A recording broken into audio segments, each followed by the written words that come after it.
त्रिकोण दिलेले आहेत. त्रिकोणाच्या 3 कोपऱ्यांवर 3 संख्या दिल्यात आणि मध्ये सुद्धा एक संख्या दिलेली आहे.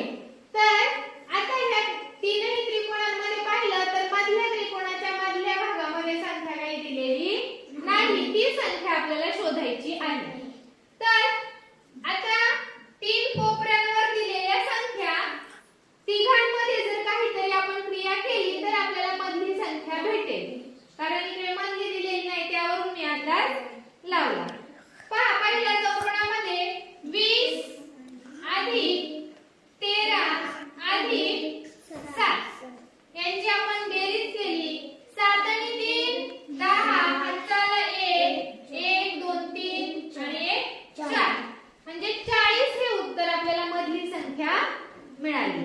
त्यानंतर तिसऱ्या चौकोनातही तसंच करूया. 16 अधिक 18 अधिक 2 8 आणि 2 10, 10 आणि 6 16, हाताला 1 1 2 3 36 म्हणजे मधली संख्या आपल्याला